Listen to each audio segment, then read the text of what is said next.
Babe.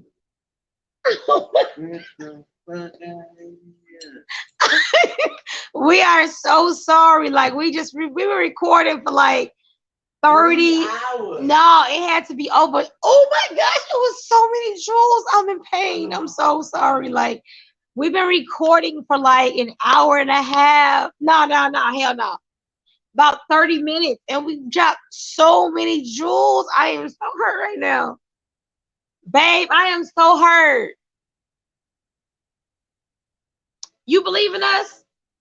We're gonna do it again? We're gonna do it again? Okay. I am so sorry, y'all. We dropped so many gems when we thought we was recording for like 30 minutes. Like, I'm sad. We're about to start though, because this was a appointed message. So we're gonna do it. And okay, it's live. I see it. I see the minutes on it. Something told me to check. So I'm glad I checked. And I guess we warmed up. So yeah. How everybody doing? For y'all new to my page, my name is Toy. And for y'all that's old, y'all already knew me. We got somewhere around there in the middle. But we can do this. I'm gonna introduce the topic.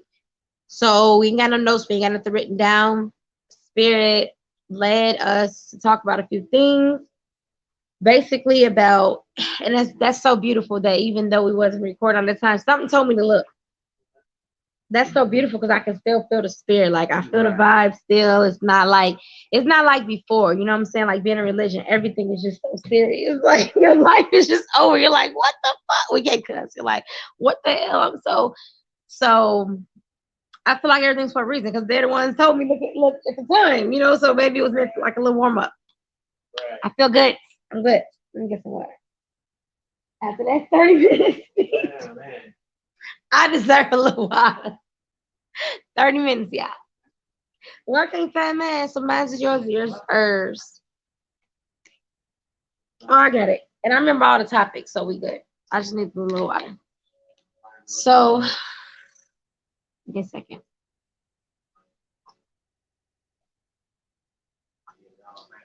Okay, so let me get going.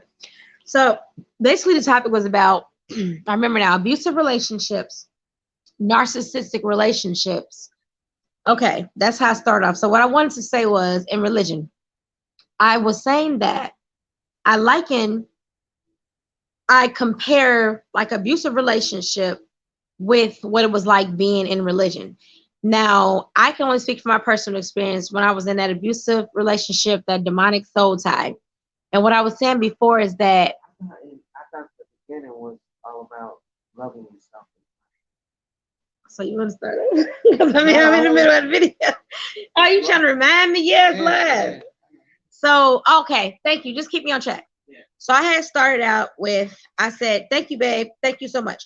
I said, now we are in the season of self-healing, self-love, self-care, taking ourselves back, and just remembering who we are. That is where I started out at. Thank you. So let me get comfortable so I can get back on track. So that's the season that we're in now. We're in the season of loving ourselves, healing, taking ourselves back, going forward, and knowing our worth and self-value. So basically, what I was saying a second ago was this video is a lot of people, we already have traumas in our life. Traumas, that things we've been through that were traumatic to us. A lot of us, since we were very small children, up until now, even our adulthood, trauma can be anything that was traumatic to you. So what may be traumatic to you may not be traumatic to someone else, but a lot of us had, sexual abuse, molestation, emotional abuse, physical abuse, breakups, tragedies, deaths in the families, rapes, murders, just anything. Like I said, some people didn't have, fathers, mothers, just okay, anything that's traumatic to you. But a trauma that I'm told to talk about today was also adding in their religious trauma. A lot of people don't know what religious trauma is, so I'll give a small little portion of that. Thank you, babe. That calms me. Religious trauma is basically like you were already one way. You were yourself. You were who you were. And when you got into religion, everything about you, you stripped it away and you became something that you were not in order to try to please whomever that person was in that religion, whether you were in Christianity or Hebrew Israelite or Muslim, Seventh-day Adventist, etc., etc. So basically, I can only compare that from my personal experiences when I was in an abusive, demonic, soul tie relationship for many years. Because even after the physical relationship had ended, we continued to have communication for many years, which kept that demonic soul tie alive. So I'm gonna compare those experiences with my religious trauma experiences. Okay. So with the religious, it's like you can't be who you are in order to be a part of that religion. It's like, I got to change my hair. I got to change my clothes. I got to change my shoes. I just can't. Right, I'm trying to get back like with the one last one, like, a little calmer. All right, you can't do anything. So I was saying in an abusive relationship, it's the same way. It's exactly the same way. Like you get with that person, they're cool at the beginning, same religion. At the beginning, they was like, this is great. We've overlooked this. Pray to me. Okay, right. cool. That's it. That. Right. At the beginning, now come to church right. Sunday. Right. Yeah, I can work that out. Oh, now come every Wednesday too. Right. Oh, okay. Now stop eating that. Right. It's never good enough. You shouldn't think that way. Right. And that's how it is. Yeah, that. Absolutely. No, you're going to go outside like that? You can't go outside like that. And that's exactly what it's like. And that abusive relationship is like at the beginning, oh, just love me. Same thing with Jesus. Just love me. Then the more you get to searching, it's like, you can love me, but you can't have that tattoo. You can love me, but you can't have that piercing. You can love me, but you can't have your mother or your father or your brother. You can love me, but you can't have pork. You can love me, but you can't have no pork. Same thing, abusive relationship. It's like, oh, where you going? I'm going to work. Then now it's like, you can't go to work. Now it's like, you can't wear that hair bow. Now it's like, you better take them jeans off, them guys looking at you. Now it's like, why you on the phone talking to your sister? Y'all, what y'all be talking about? Y'all talking about other guys? So basically what I'm explaining is that it's the same exact way. It's like, you're never going to be good enough. It's like having that cheating boyfriend that's telling you, I'm never going to cheat again.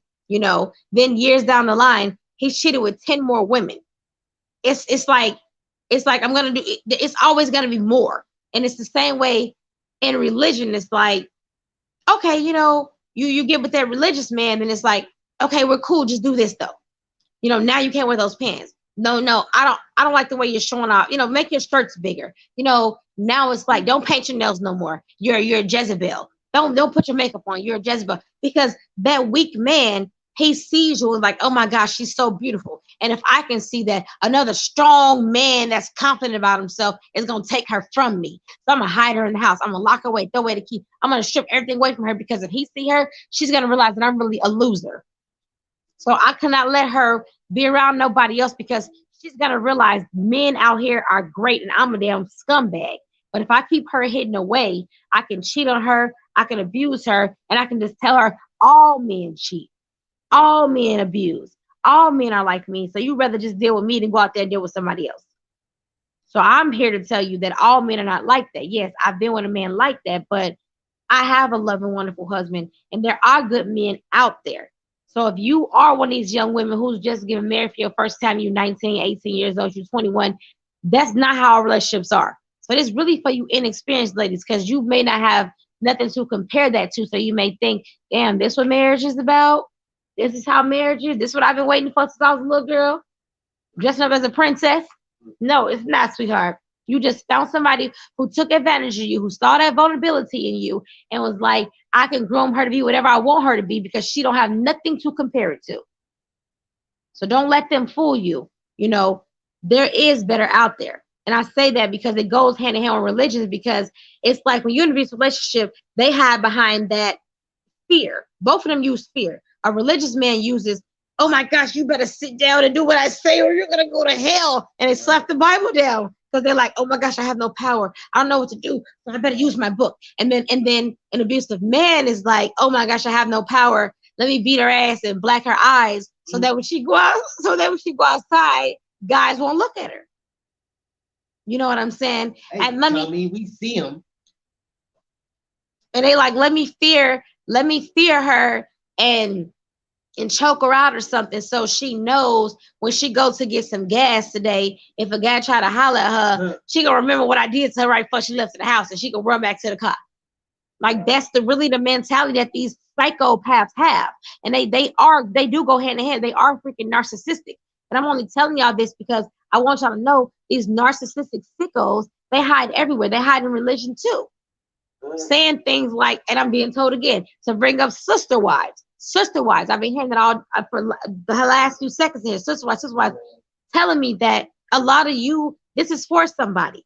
You know, this is for somebody that's gonna come across this, that's in that situation, that wants to be out, that's sitting there because they're told you're gonna go to hell. You're a wicked woman, evil woman. This is our culture. Who fucking culture is this? I'm from America. I mean, I don't know. People watch my video. I'm sorry, a lot of Africans do watch my videos, but in America, this is not our culture. We know nothing about that. So don't think because you met a man who read a book and felt like, oh, I found a way to get intercourse from more than one woman. Deep down though. Oh, I'm sorry. Right. Taking away. Look, deep down though, these men are actually weak as hell. Right. And they hurt some type of way. And they don't know about balance. Okay, everything in life is about balance. And if you got one man and two women, or one woman and two men,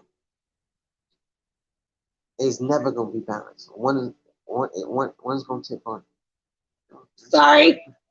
Keep going. Balance. Yeah. Balance. So I'm sorry. To go balance you. You don't. It's okay. Okay. Okay. But anyway, look. It'll never be balanced. Okay. And then, no matter how good you think you have your situation set up or whatever, you know what I'm saying? You got the gift of gab, you got the game or whatever. Yeah, okay. You might be going for, 2, 3, 4, 5 years, whatever.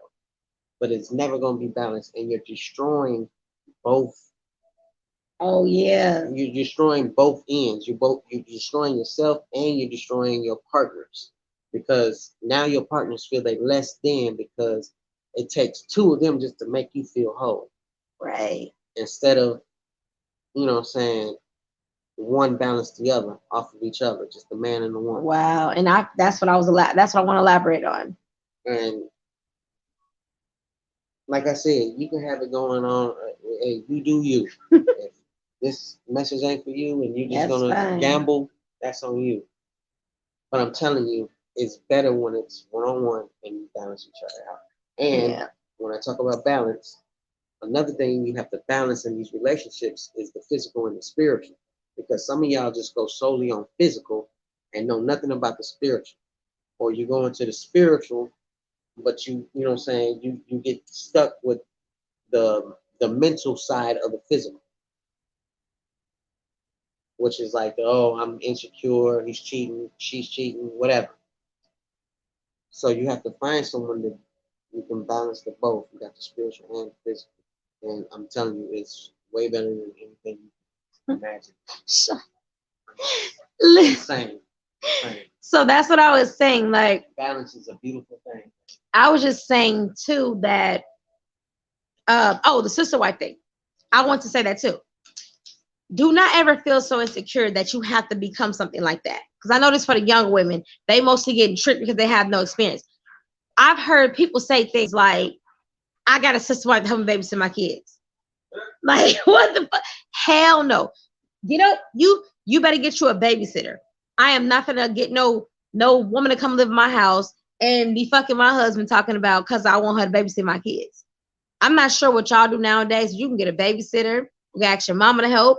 You can ask your sister, your cousin, or you can just pay for a nanny. The nanny could be in the house at the same time as you and watch your kid. If you have a couple kids and you're not familiar with how to do so, but don't ever let a man trick you to stoop down to tell you that he need to bring another grown ass woman in here for you to have sex with in order for you to babysit y'all kids and get the household together. And they even try to do things like, oh, we're bringing more income. So his ass ain't working and y'all two working. And he's sitting there. Oh, Don't forget the whole, oh, it's not cheating if I know. Yeah, don't let nobody fool you, because my thing is the biggest test that you're gonna give these abusive, narcissistic, cultist men, you're gonna ask them, keep a straight face. How he gonna come to you? Oh, I've been searching on YouTube. I've been watching how these other people live their life, and first he gonna tell you, oh, you need to wear a hair wrap. Okay, yeah, cool. All right, you need to wear a dress. Okay, well, you still not been obedient to the Bible. You're gonna be looking in there like, what? I don't eat pork. Oh, okay. What? I said I keep the Sabbath. Oh, what? Okay. Yeah, I go to church every Sunday for the ones who's in Christianity. I go to Easter Sunday. So you're gonna keep on saying what you do. Then the Hebrew woman, oh, I don't celebrate holidays. I'm doing what you said do, right? And it's gonna be like, yeah, but there's one more thing. Then it's always gonna be one more thing. It's always gonna be one more thing. The next thing you know, you're gonna have two women sharing the house with you or sharing your room with you. Because now he done found the scripture for that. Like, you gotta be obedient to that. The next thing you know, he's gonna tell you, no, I gotta have 10 wives. And then keep a straight face and come to him and be like, okay, you want a sister wife? Well, I want a brother husband. I want a brother husband. And the first time I said that was a few minutes ago when we thought we was recording. I had never said that before, but it came to my mind. All them that come to y'all say, can I have a sister wife? Ask them, can I have a brother husband? And that's gonna be your test right there. If he talking about, right. If he like, oh, I got a scripture for this, leave him. Oh, well, that gonna make you a hoe. You Jezebel, devil lady. Right, but you get to have all it. But you get to have all these wives. But then if he say yes, you should still be concerned still. Because if a man is willing to share you with another man, you should be very afraid. Because that man don't love you, don't care about you. If he's openly telling you that another man can be on top of you doing something to you. Babe, let me ask you a question. Babe, come here. I gotta ask you a question. Huh? I was like, as far as the brother husband thing, babe, come here. So, babe, look at me. So if I can't ask you a question, babe, I'm talking to you. I mean, ask me a question in example type of way. And see, that's why I was saying, like, I was coming to y'all because I have no experience whatsoever, personal experience of no sister wife, nothing. Because my husband always told me, even from the jump, like, you all I want, I love you, you all I need, I want nothing, nobody else. So even when we start hearing this doctrine, he was like, that's them. And we was so in it that he was like, well, he was trying to find loopholes, like, it don't say in here that you're going to hell if you don't want multiple wives. I just want one. You know what I'm saying? I got my scripture too. He was like, nah, I don't want no extra wives. He was just like, that's what I want y'all to understand. All men do not cheat. All men, to be honest, it's more men on earth who do just want one wife, and to be that example for their children. So their daughter don't grow up being with a pimp. That's what you want to call them. A pimp that's sitting there with so-called, you know what, this video is better. They hide behind religion and they trying to be pimps. You a religious pimp, fool. That's the only difference. What's the difference? You sleeping with all of them. You getting their money. Talking about we all putting in together. We building. You ain't nothing but a pimp. And that first wife is the bottom. You know what? And you add no. But this time they all working, instead of working outside, they working the jobs, bringing in the money to you. They having your babies. We repopulating. Right. We repopulating. They sitting there having your babies, and you, especially using these groups, you at the club kicking it, y'all at the strip club and stuff, sleeping with more women. And then y'all sleep with her. The ones y'all have one night stands, they going about their business. But the ones that be like, well, I'm gonna tell your wife. That's the one you be like, oh, welcome home, y'all. We got a new sister wife. You know what I mean? Because she finna tell on you. So now it's like, oh, baby, we all together. Like, wake up, sweetheart. Like, seriously, like, this is one of the biggest advice that came to me in a download from Spirit. Was said, most of y'all have daughters or either want daughters. And they said, the way this man is treating you, would you want that for your daughter? You're looking at your precious baby and your 6-year-old, 7, 16, whatever. The way you're currently being treated, I want my, if we in this, here by that time, I want my daughters will find a man like my husband. If they don't have even, if they don't even have, they have to have those qualities to even say hello to my daughters. Because my daughters are going to see like, oh, this is what a real man is. So they're going to look for that. So a lot of you guys in this situation, because y'all don't know what a real man is. My father left before I got to those type of ages of understanding those type of things. So I had nothing to balance that example off. So I'm trying to show you women that what you guys are settling for, that's what your daughter or your son is going to do, or they're going to settle and expect that for themselves. So the point to say is, don't let them fool you. And see, they try to trick you and think, I'm a man because I get loud and I beat you up and I control you. And they try to say, like, being in those religions, they'll try to say that the same little Uncle Tom niggas out in the world, letting the man beat them all day, then he come home and take out on his wives. Right, and that's you said wives. I'm so sorry. This is for the single women and most wives, the whole message as a whole. But I just was told to talk to his wives, like, don't let them trick you, because the pimp do the same thing. Think about it. The religious man, the sister wives, right? No, multiple men. Oh, I get what you're saying as a whole. But see, that's the same thing. A religious man to say, if you leave, you're gonna burn in hell. A pimp will say, if you leave, you're gonna get a worse pimp than me. This pimp gonna beat you up more than I beat you up. I give you this much allowance to buy your clothes. This pimp ain't gonna give you nothing. I knew that. I'm so sorry. This is funny. It's not personal. They would never know. I knew this pimp. Now, see, I was so young back then. Like, I was like 15. No, maybe at that time. I was maybe 16, 17, whatever. I was under 18 around that time, right? So my dumb ass thinking this is good. But now that I'm an adult and I'm healing, I'm like, oh my gosh, like listen, let me tell you what the pimp was like. He thought he was the best pimp because he would, on Sundays, he would let the hoes off work, he would cook them dinner. They stop. I promise, like, when they was down there choosing and stuff, when they was down there choosing, like, he felt like he was a good pimp but for real, he would let them drive his cars to work, and they could get off. They were off on Sundays, and he would cook Sunday dinner. But I'm just saying, look how low self-esteem you have to be like, he's a nicer pimp. Mm-hmm. He cooks us Sunday dinners and lets us drive his car to work for him to get the money back to him. But I'm saying that's how low, not even making fun of y'all. My self-esteem, my understanding was so low to date people like that, thinking that, oh, that is nice of them. Just having such a chaotic upbringing and such a chaotic life, I thought that was normal. Try to find what y'all call it, the lesser of the evils. That was normal to me. All y'all niggas is drug dealers. All y'all niggas is gangbangers. All y'all niggas, well, most of y'all niggas got baby mamas or whatever. But this guy, he may got one baby mama, or he may got two, and that one nigga, he got 7 over there. So, you know what I'm saying? This one over here may be better. That's what I'm trying to get y'all to understand. Like, y'all don't even see the game. Like, we're religious. That guy's a pimp. And the other guy is not religious, a pimp. And then an abusive guy, to be honest, he's a pimp too. He's soft as hell. He weak as hell, but he's still a pimp because he's using these words of fear. Everybody's using words to control that individual. His words is just fear.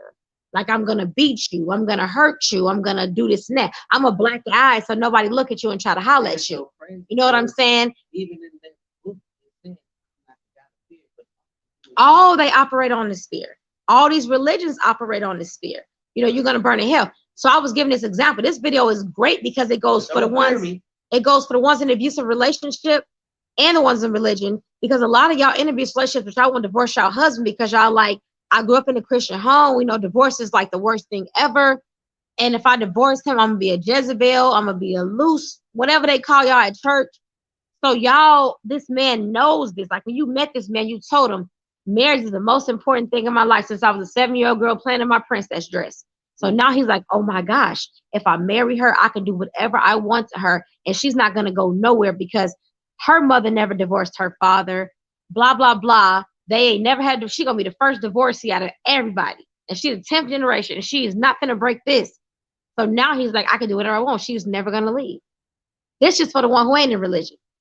He might have, this narcissist, this psychopath, he preyed on your weakness. He preyed on your insecurity. And that's the same thing these religious men do. You know, they're like, oh man, we know she's vulnerable because she came in here with her tattoos on. She had a short haircut. She had some jeans on. Like, she was super bad. I had to cop her. So I got her. And once I got her, I was like, you got to tie your hair up. You got to hide those tattoos.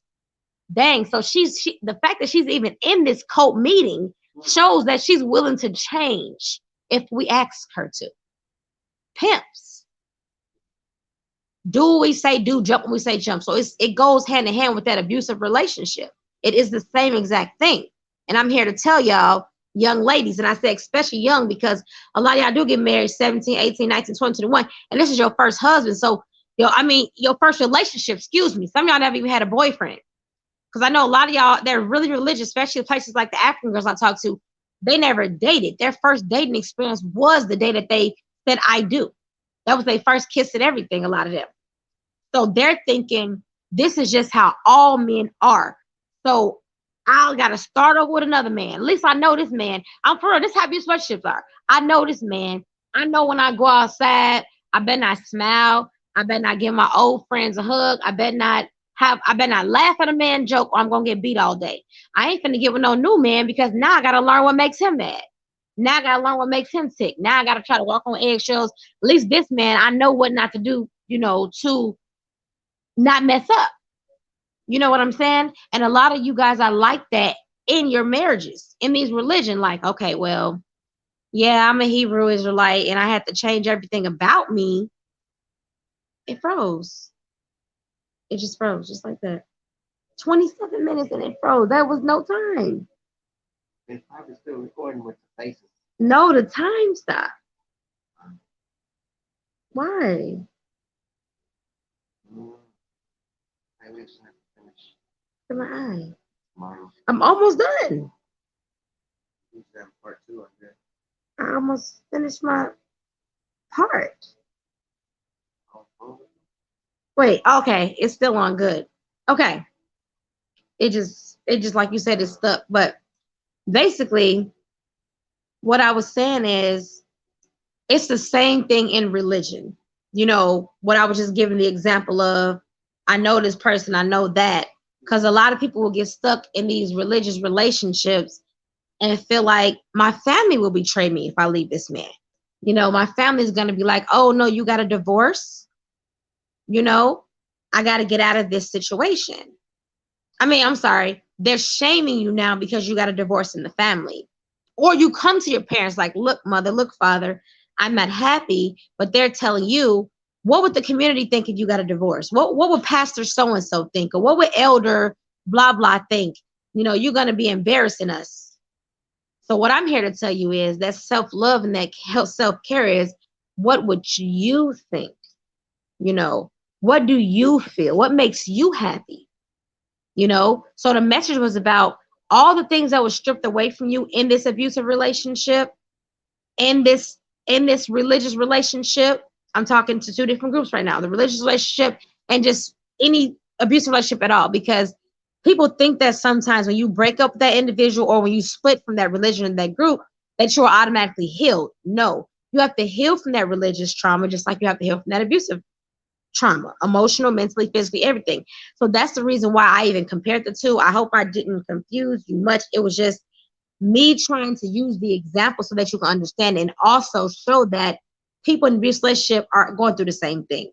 And I was really stressed to speak to sister wives to stress the topic of, you have to have some type of insecurity within yourself to even agree to something like that. There has to be something in you that is like, I'm not good enough, or I do deserve this, So now, there I am.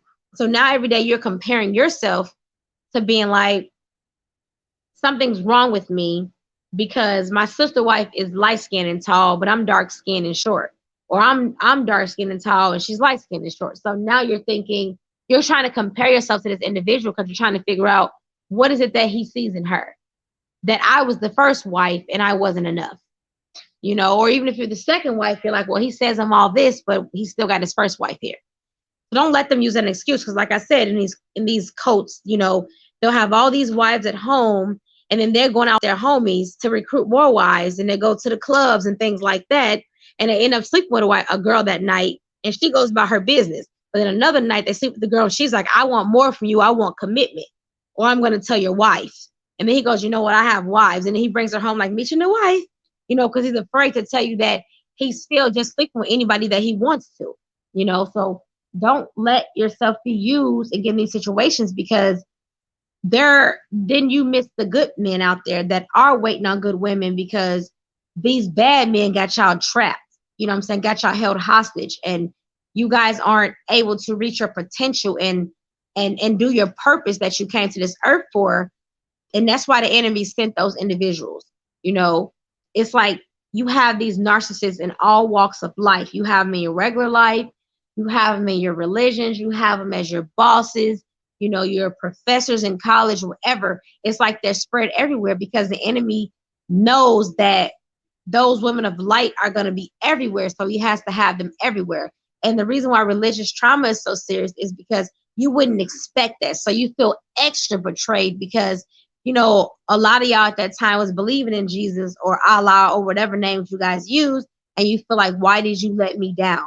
You know, I was following your word, I was doing your thing. But that's the thing. The creator of all, that's not the creator. The creator of all didn't put that together. So to heal with your religious trauma, don't put that on that, you know, put that on that cult, put that on that belief, the people who put that book together, you know. And then you'll begin to heal, because what I'm learning in my healing process is I did not cause the traumas on myself, but it's my responsibility to heal those traumas that were placed upon me so that I can grow and go further. So this is the season for you to heal. This is the season for you to say, yes, I was in that abusive relationship with that narcissist or psychopath, but that's behind me now. Or yes, I was in that religious relationship and I was in those cults, but that's behind me now. But the reason why I'm talking to all groups is because some of you are still in that position and have not left yet. So religious trauma is for those who did leave, and they're having that residue of being afraid, like, should I comb my hair today or shouldn't I? Should I wear my jeans or shouldn't I? Should I paint my nails or shouldn't I? That's trauma, because you can still hear that voice in your head. You're going to go to hell. You're a Jezebel. You're, you know, you're a whore. You know, you still hear that voice. And even from that abusive relationship, you still hear him. You better not wear your hair like that. You better not smile. Like you're in the store and this guy, he may have asked you, you know, you may have asked him, what aisle is the bread on? And he made a little joke or something. And you're like, you're about to laugh at the joke. You finna bust out like, oh my gosh, that's so funny. You're your natural self, but you hold that laugh in. Like, you better not laugh, because you're gonna get into an argument in the car with so-and-so. That's trauma. That's the same thing. Like, I'm about to do my makeup, but then you're like, Jesus is gonna get you. You know what I mean? And it's the same thing with that guy. Like, dang, I want to go out and have a drink with my friend, or I want to go to her house and just catch up with her. But you're like, right. And that's the same with that abusive guy. If you go there with your friend, I find out somebody stopped by, I'm gonna beat you into the next week. You know what I'm saying? This is real stuff. So it all in all is controlled by fear. It's still fear at the end of the day. That guy is using his physical power, and then that other guy, he's using the mental power, and the biblical, you're gonna go to hell, which is mental. So either way it goes, religious trauma and abuse go hand in hand. I know we may be laughing, but again, we're not laughing at abuse. Like I said, we're laughing because we're healing from the things that we failed for, you know. And don't let them think like men, like my husband and a couple other women that I've seen that left religion, they husband are strong men that never tried to change their wife. Like me, I've always been expressive and expressing myself. My husband, a real man, was never intimidated or insecure that I'm a strong woman and I speak my mind, and he values my opinion, and we are a team. And you know, you have these weak men like your Hebrew Israelites and your Christian, and I only talk about them the most because that's the most experience that I had, and a little bit of Muslim. Those men, they're actually the weak ones. So when they women talk, they like, don't talk to a man, don't open your mouth, put your head down. But a strong man is like, oh yeah, my girl can talk. You know, she knows how to speak. You know what I'm saying? If she got something to say, she'll say it because they're secure. Like, oh, my woman coming home every night. You know what I'm saying? I ain't worried about that. But see, these men never. Don't get it twisted. Just because I value those things, I'm still the head of the household. Absolutely. But yeah, so basically, these men that are like, let me beat her up before she goes to the grocery store. That's just because when she get in that store, she's gonna, when somebody may give her a compliment or may simply just be saying excuse me, that they're trying to get by with their cart, I know she's gonna keep her head down because she's gonna have my voice in the whole time. You better not smile. Oh, that's you seen your friend from high school, you better not say hi to him because you know what's gonna happen when you get home. You remember what I did before you left? Oh baby, I lived it. Like they're stopping someone from becoming their full potential. That's what they don't, that's their job. That's their job. From becoming great a god, like using its powers. And that's their job, babe. The job of a narcissist, a psychopath. Scoot in this way because I'm blocking you. Did I move down too far? Oh, you're not trying to be in? Oh, okay. But the job of them, see, I'm glad we got into that. They are called, like, basically, I know it's going to be hard to understand. Well, no, some understand. It's a spiritual thing. It's like the enemy sends them to you to hold you back and to dim you, basically to make you bad and evil like them.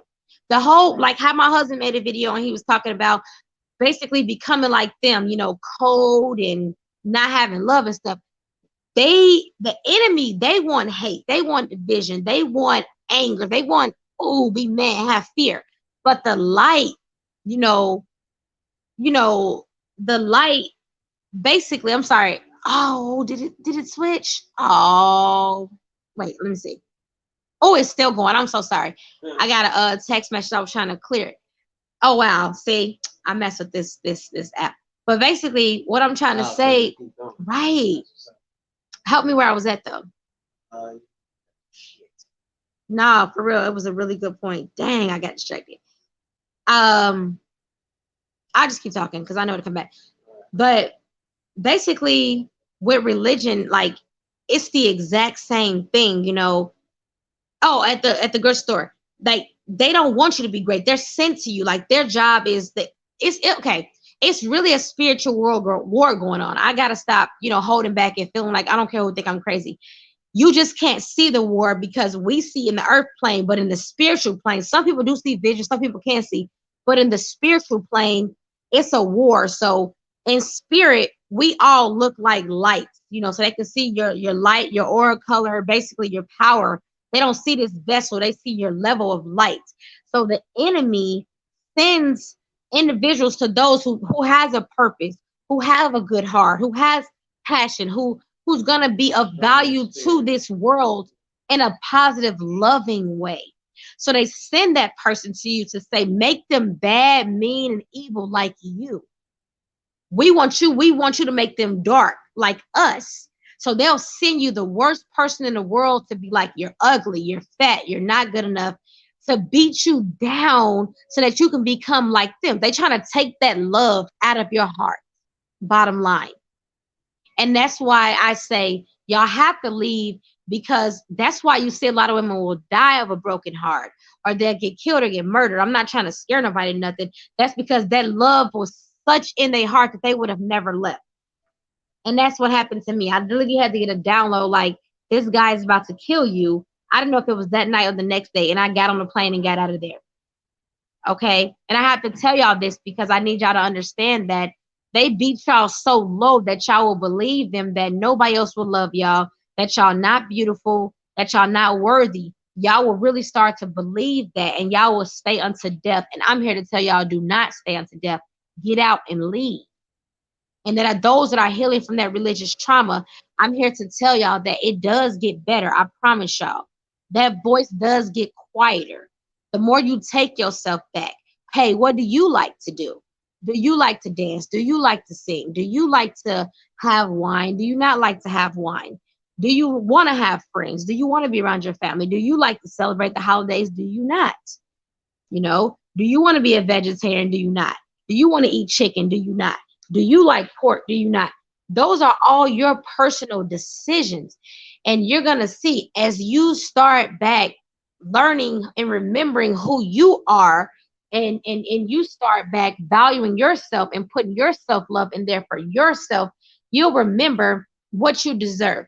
Like I said, I always tell myself, my daughters, like, okay, a lot of you women have daughters, or a lot of you women want to have daughters. I don't know if I mentioned it already, if this was in the last videos. Like I said, I made a video and didn't press record. So if I'm repeating it, that's the reason why. But a lot of you guys have daughters. And if you look at your precious daughter and the man you're with now, or the man you're thinking about being with, if you wouldn't approve your daughter to marry that man, I'm talking about a man with those same characteristics. I'm not talking about the actual man, but a man that was basically a clone, replica of him. Would you want your daughter with that guy? And if you even had to hesitate, even pause and think about it, that guy is not for you. Because I know my daughters, my husband is an amazing man, and my daughters, by being raised by their papi, they are going to know, oh, a woman is to be treated like a queen. My mommy is treated like a queen. We're treated like princesses. So they won't settle for less. And see, a lot of you are like me. That's why I keep bringing me up, so y'all won't feel like I'm talking at y'all. I'm talking to y'all from experience. And see, me, my dad not been in a household when I was coming of that age, you know, to think, hey, you know, did I share this video? I did, about the pet cooking stuff. I think that was this video, right? So me growing up not having my father there for those years, like I said, you pick the lesser of two evils. You know, you attract yourself to all men who are not seeing you as true value, who are not putting you on a pedestal, because you being around men that are always that are similar or the same. You're thinking all men cheat, all men beat women, all men, you know, can't settle with one woman, or, you know, that's what the program wants you to think, so that you settle for less, and that your purpose is never met. The reason why you came here, they're trying to hold you down. They're trying to keep you down. But when you start to believe and know that there is a good man out there, a lot of these good men are in the same situation that you are in, women, believe it or not. See, society wants to treat you that men don't have feelings. They're just robots. They're just animals. But the good men, they're going through the same thing. They're in a relationship where the woman is telling them, you're not going to find better than me. You can't divorce me or you're going to hell. You know, don't think that they're not going through the same thing. And they also have to get that strength. And, you know, once they take themselves back, basically the enemy's job is to hold all the good people hostage by somebody bad. Bottom line. So you guys have to do the work to say, I deserve better, and I have to get out of here and believe, and stop listening to that voice that's telling you there won't be no better, all men are bad, and start listening to, well, I can love myself for myself, whether a good man come or not. I'd rather be alone, though, loving myself and giving myself that self-love, than having you beat me down and kill me, whether it's my spirit or physically, because you don't want to leave just to not disappoint so-and-so, or because you believe that you're not good enough to love yourself and be by yourself. Don't settle and be in a relationship or be with somebody because you feel like this is just the best it's going to get. That's what the enemy wants you to think. And don't let the enemy win, because you have to love yourself enough to, you know, heal from these things.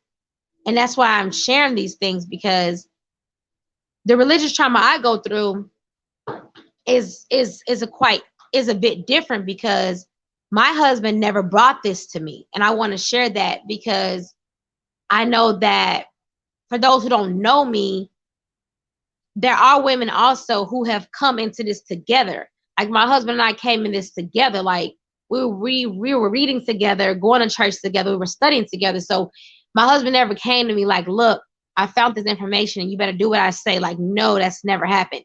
We found the information together. We were reading it. So I'm asking him like, oh man, I wonder if I should do this. And he's just like, I love you the way that you are. I don't want you to change anything about you. You know, I want you to be yourself. Don't change anything.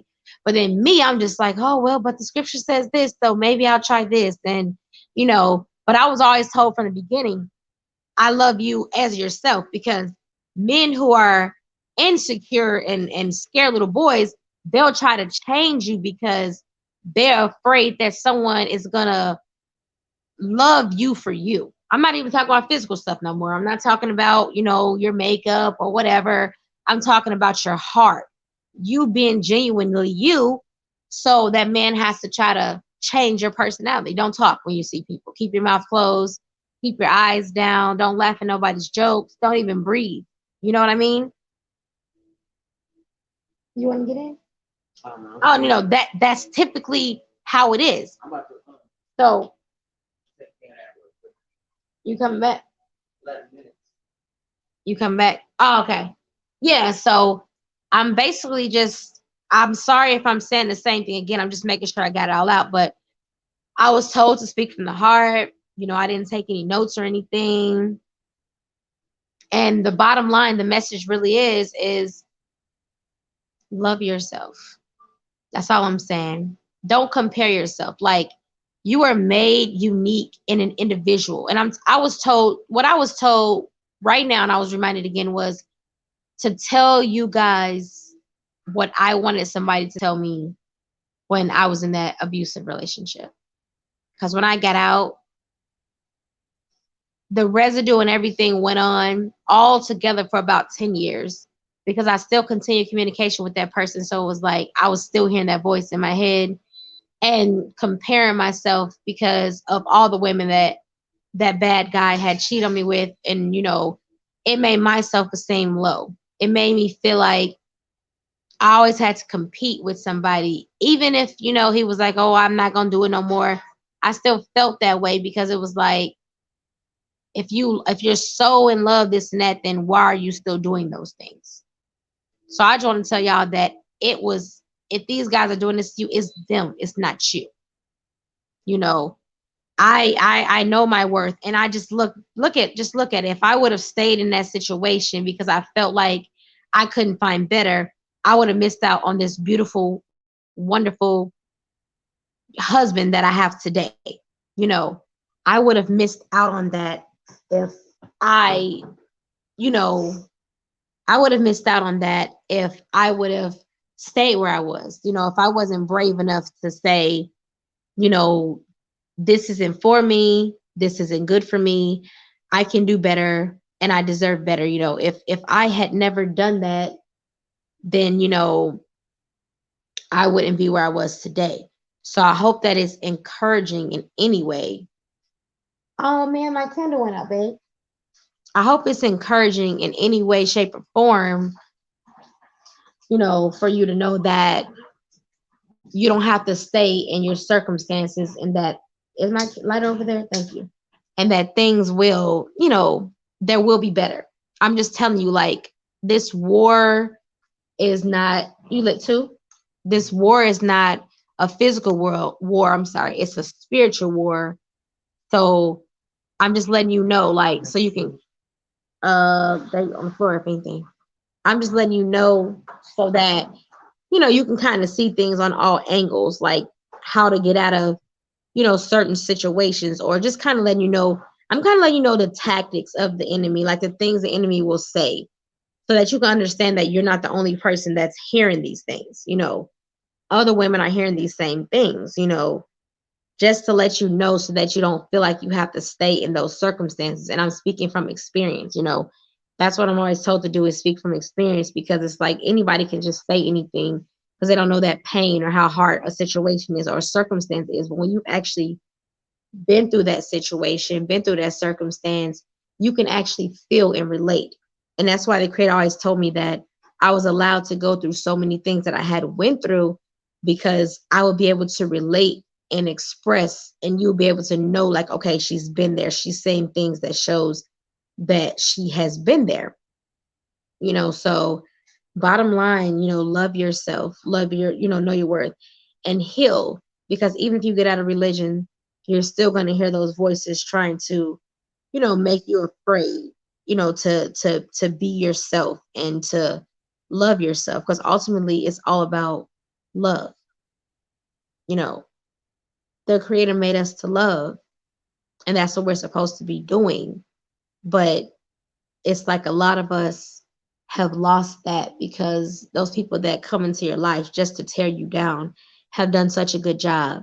So I'm here to tell you, don't give up, keep going forward, take yourself back, heal every day, do the things you used to love, laugh if you used to laugh, because I know some religions tell you it's a sin to dance, it's a sin to play your music, it's a sin to listen to your music, just all of these things, it's always like, it's bad to do this, it's bad to do that, So I just want to say, like, you have to heal from that. That's what I've been learning, is that while I'm going through my healing, is that just because you get out of a situation like a year ago or 2 years ago or even 10 years ago, if you never have addressed that situation, how it really made you feel, and tried to heal through that situation, you will still feel that exact same way.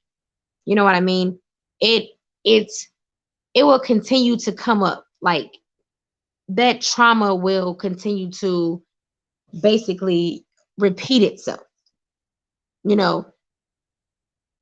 Yeah, because you didn't take the stuff off that's connected to it out here in the living room. I take the two things off, and it shouldn't do it no more. That you edit, but basically, what I was trying to say was, yeah, you still have to heal from those things. Like, one thing religion don't teach you is they just teach you, oh, just give to Jesus. That's not how it works. Like, you have to do the work. Like, what I learned through healing was that even though I did not cause the trauma to myself, it's still my responsibility to clear that trauma from myself. So it's not like, oh, I'm a bad person. No, it's just a war, war of good and bad. And the bad is going to always try to hold you down, make everything hard for you, make things more challenging for you, because that's their job. That's what they're sent here to do. And you're sent here to continue to love and show love and share your experiences to help those who are in the same circumstances that you're in. So if y'all who don't know y'all purpose, that's y'all purpose. So all y'all who feel like, I don't have a purpose, why am I alive? This is why I'm in religion. Your purpose is to be you. Your purpose is to love yourself, be positive, and express yourself. You can have a bad day. You can get mad. You can get angry. Your purpose is just to know yourself, love yourself, and spread that love and those things, to others amongst you. That is your purpose. That is what you're supposed to be doing. You're supposed to be being yourself and sharing that love with those around you, because then that love's gonna come within them, and then they're gonna know, okay, I can be myself. That's how you beat the enemy. You get out of that fear. You don't operate in fear, because operating in fear is what's gonna keep you down. You're never gonna grow. Learn who you truly are, and get out of that state of mind. So I was sent here to talk to the women, to uplift. I'm saying I was sent here, on this live to uplift you.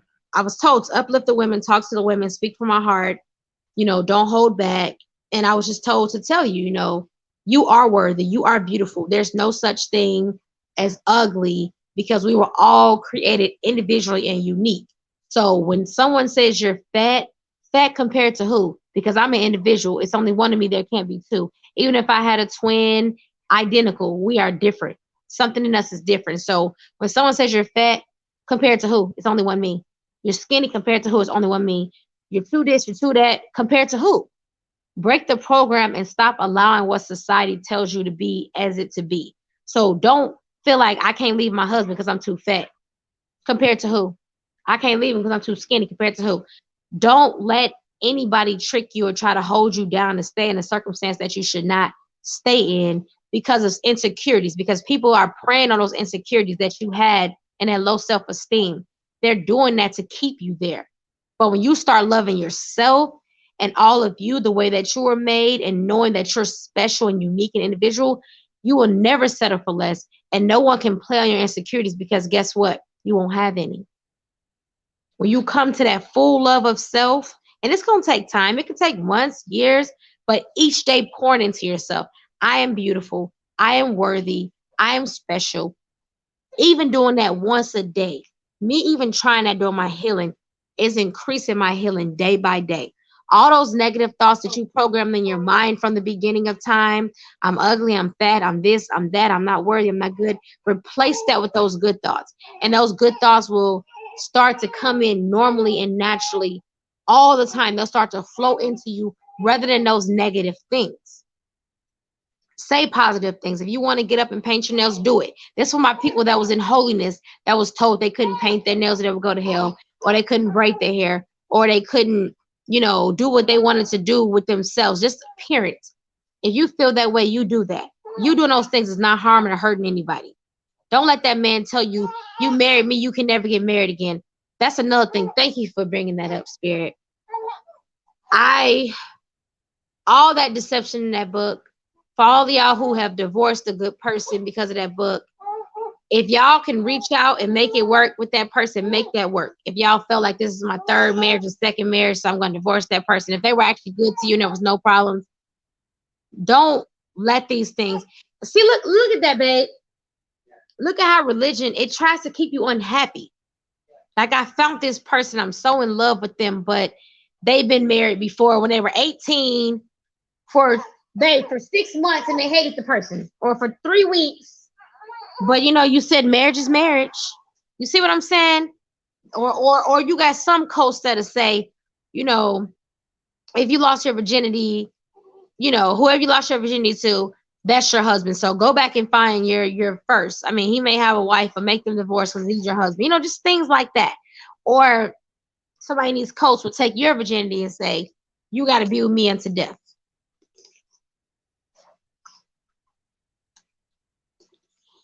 That's all religious trauma. That's all programming. That's all just completely disgusting, but it happens. And I'm here to tell you that that's not the right way. That's not right. That's not okay. I'm here to tell you that. And I know these Hebrew Israelite men are like, shut your mouth. See, this is why women shouldn't talk, blah, blah, blah. But women should talk, because I'm not the only one with these experiences. Like I said, you got your women that, that have had your pimps. And like I said, religious people, they pimps too. So they know what I'm saying is true. Do this or else. It's all pimps. The religious groups is pimps. You got your regular pimps. You got your abusers are pimps. They just begging pimps. Please, please listen to me. I'm going to hurt you. Please, don't leave me. I know I've been cheating on you for years, but, don't leave me, please, or I'm going to do this to you, I'm going to do that. It's all still wordplay. It's all still being manipulated. It's all manipulation of the mouth at the end of the day. The way they manipulate those scriptures and manipulate those words, and the way pimps manipulate their words to try to get a woman to submit and do what they say do. Bottom line. So I'm just here to tell you that you are worthy. You don't need no sister wife. You can get somebody to babysit if you need some help. Call an older woman or even a younger woman who has experience and that can help you through. Don't let them trick you, because your man ain't finna agree to let no dude fuck you because of what a book say. So don't let him fool you. And if you do got a guy that say you can, you need to get away, because he don't love you and care about you. Period. So I believe I hit it. Like I said, I talked about sister wives. Like I was told to. The whole point is just love yourself. Stop worried about heaven, hell, all that stuff. This is hell. Look around. Look around. The babies and, things being killed, everybody being killed. And just look around at the world, okay? You have bigger problems than worried about what you're wearing today. Or if you're going to be judged for your clothes or your outfit. Or you're poor and you can't afford something to wear. Or what you do and don't want to get, or how you want to express yourself.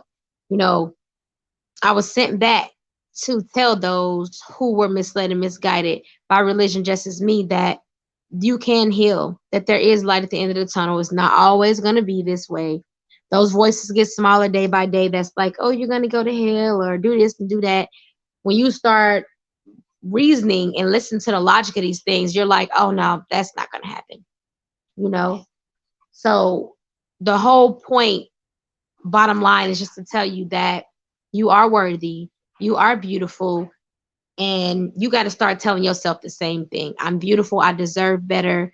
And then you got to want to break those generational curses. I was led to say, break those generational curses, because the way that the stuff that you settle for, that's what your daughter's going to settle for, or your son's going to settle for, or your son or daughter is going to become like the man that you settle for.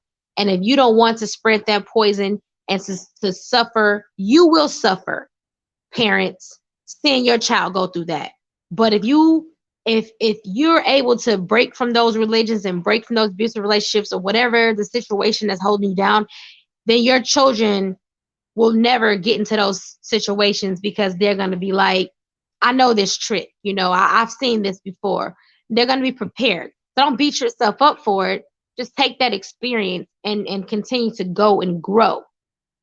But no, there's no such thing as, oh, I got to be a sister wife and it's going to happen to me. Or I got to be a Christian, or I got to be a Muslim. Like, stop letting these pimps, stop letting these abusive men, stop letting these narcissists slide into these, I thought you wanted to get, let these narcissists slide into these religions and start trying to control you and to change you. And mind you, this can go both ways. Women can be this way, and so can men. But I'm talking to the women from my experience, because I'm a woman. But I know women can do the same thing. Like, oh, you want to divorce me? You're going to embarrass me in front of my family, and this guy don't want to leave. Or the kids, you're never going to see your kids again. They're going to hate you. All that stuff. Or the Bible says you're going to go to hell if you divorce me. Like, don't let that stuff trick you, scare you, define you. Don't allow that, is what I'm here to say. You want to have it? Yeah, I'm closing in. So I just want to say that tell yourself every day that you love yourself.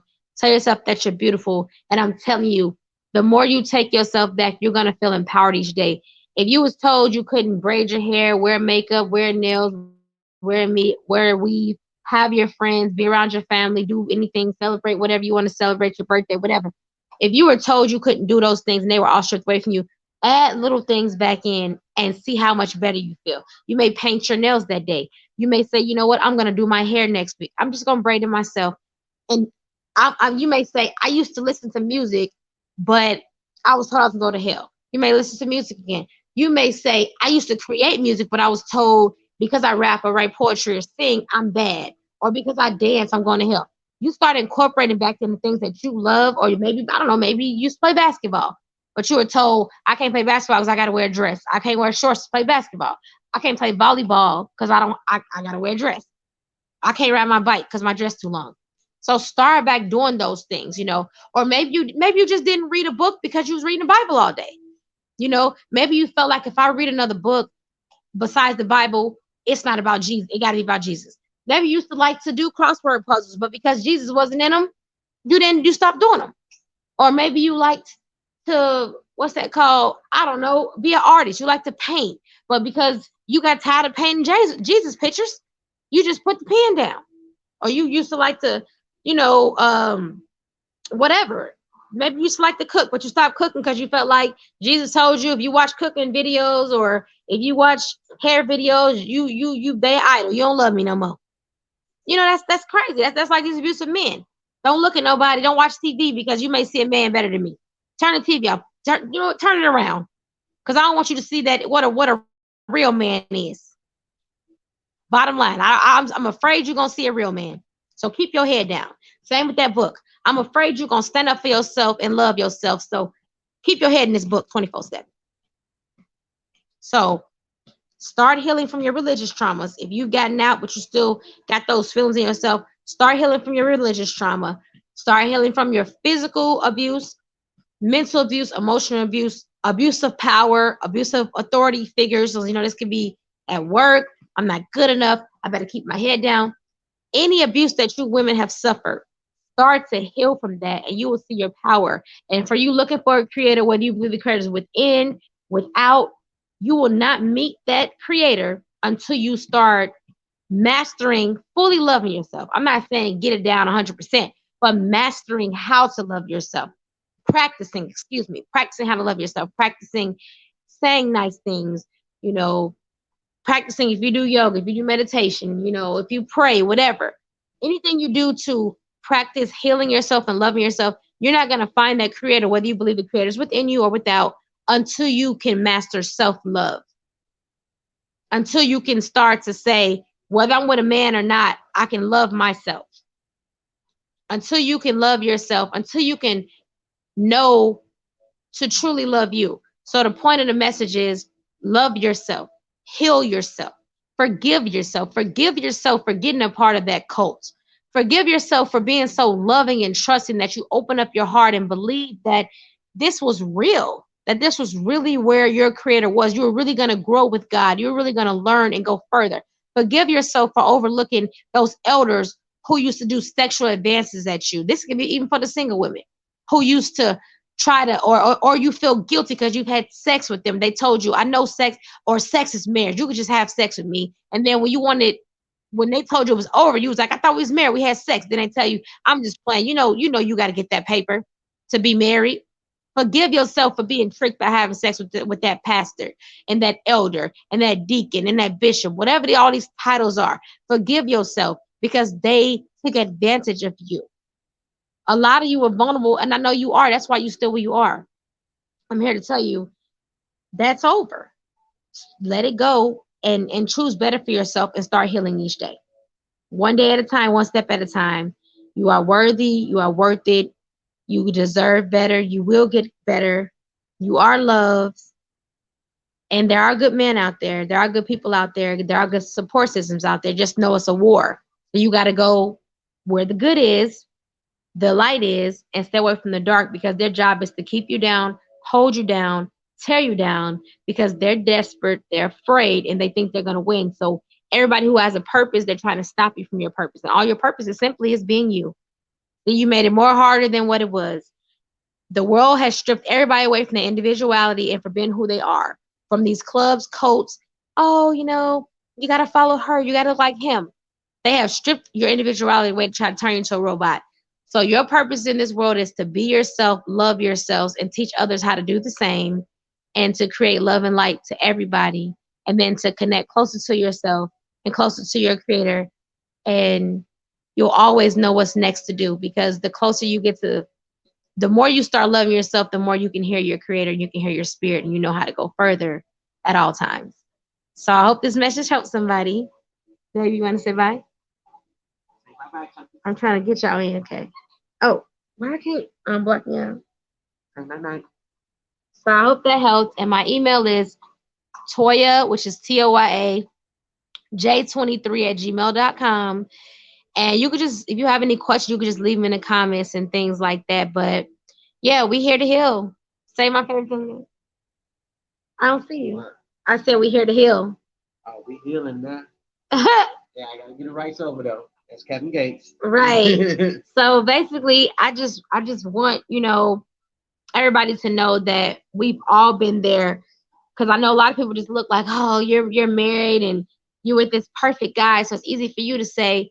But I just want to say I've been where you were. I had to do those things, work to get to where I am now. And even us being together, I'm still healing. I'm still working through the pains and traumas I've been through. So don't think you got to be perfect to love yourself. No way.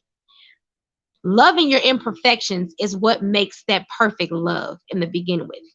So loving the things that are so-called awkward about you or weird about you is what makes you you, is what makes you unique, and what makes you, it only be one you out there, and no, you can never be duplicated. So don't change that one thing, because if you change that one thing, you become like everybody else, mundane and boring. Be yourself and stand out. You stand out just by being yourself. They're trying to suppress you so that the enemy can have more darkness in the world. So be yourself and let your light shine. And on that note, I'm out for real. Peace. Namaste. Shalom. what they say, Malaikum, whatever. Just peace. It's peace. It's all peace, regardless. Aloha, it's all the same. So, aloha. Yeah. You gonna say aloha, babe? They say aloha. Yeah. Bye-bye.